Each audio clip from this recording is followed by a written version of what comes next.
Assalamualaikum warahmatullahi wabarakatuh. Sahabat Superpedia yang dimuliakan Allah, semoga kita selalu dalam keadaan sehat walafiat. Amin.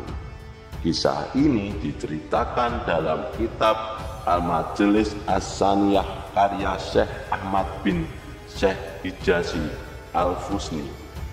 Ini adalah kisah tentang seorang yang mencoba menghindari takdir kematian. Sebelum ia sampai di negeri Hindia, rupanya malaikat maut sudah menunggunya di sana. Setelah pemuda ini keluar dari angin, malaikat maut segera menjalankan tugasnya untuk menyambut nyawa pemuda tersebut. Ini adalah video ketiga tentang kisah Nabi Sulaiman alaihi wasallam.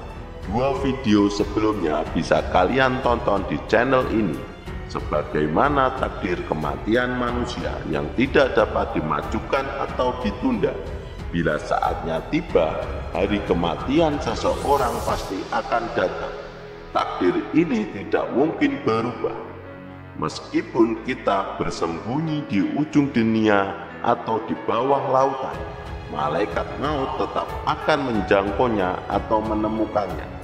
Kisah kali ini menceritakan seorang pemuda yang hidup di zaman Nabi Sulaiman.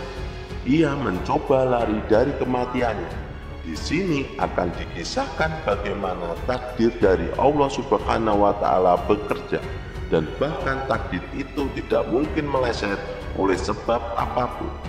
Namun untuk teman-temanku seiman, mohon dengar video ini sampai habis agar tidak terjadi kekeliruan dan salah paham. Di video kali ini kita akan mengisahkan tentang seorang pemuda yang lari ke negeri Cina untuk menghindari kematian. Ceritanya seperti ini teman-teman. Pada suatu hari ada seorang pemuda yang datang ke istana Nabi Sulaiman alaihi wasallam.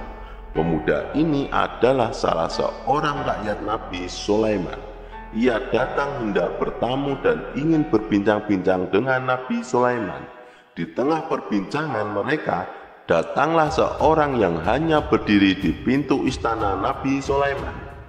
Orang ini menatap pemuda yang menjadi tamu Nabi Sulaiman dengan tatapan yang sangat tajam hingga membuat pemuda itu takut. Kemudian ia langsung pergi tanpa bicara sepatah kata pun. Lalu pemuda ini bertanya kepada Nabi Sulaiman, "Wahai rajaku, siapa orang tadi?"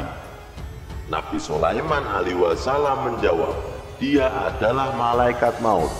Saat itu malaikat maut memang mengubah wujudnya menjadi seorang manusia.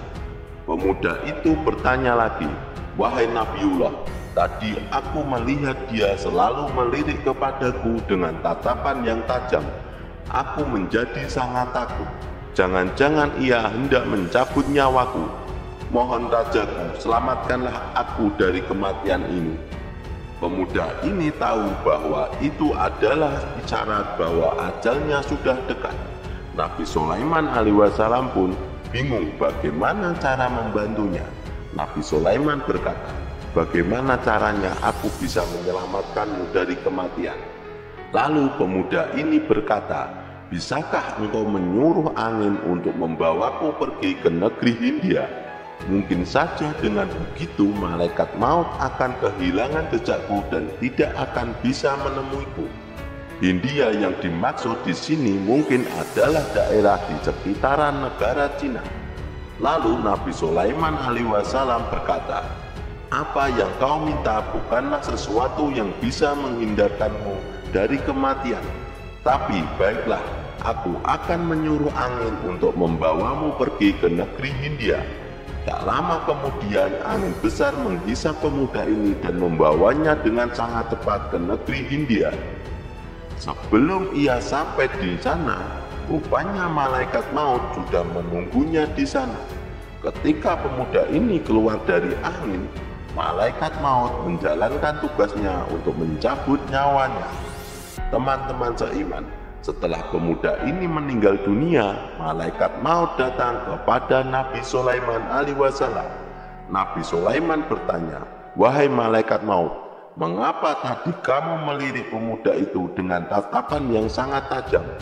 Malaikat maut menjawab, wahai Nabiullah, aku merasa heran. Aku diperintahkan untuk mencabut nyawa pemuda itu di negeri Hindia, sementara dia ada di istanamu yang berada jauh dari negeri Hindia, hingga akhirnya tiba-tiba ada angin yang membawanya sampai ke negeri itu, dan aku mencabut nyawanya di sana, sesuai dengan apa yang telah ditakdirkan oleh Allah Subhanahu wa Ta'ala. Sahabat Superpedia yang dimuliakan Allah, terlepas dari benar atau tidaknya kisah ini, yang terpenting adalah kita bisa mengambil hikmahnya. Ketika ajal tiba, kita mau bersembunyi dimanapun dan melakukan segala cara untuk menghindarkan kematian. Itu adalah hal yang mustahil. Menghindari dari takdir tidak mungkin, karena itu sudah menjadi ketetapan dari Allah Subhanahu wa Ta'ala. Ketahuilah teman-temanku, tidak ada yang pasti di dunia ini kecuali kematian. Wallahu a'lam. Jadi itulah kisah tentang pemuda yang lari dari takdir kematiannya. Semoga kisah ini bermanfaat. Lebih dan kurangnya mohon dimaafkan. Yang benar datangnya dari Allah Subhanahu wa Ta'ala, dan kesalahan itu datangnya dari saya pribadi sebagai manusia biasa. Sampai bertemu di video selanjutnya. Saya akhiri. Wassalamualaikum warahmatullahi wabarakatuh.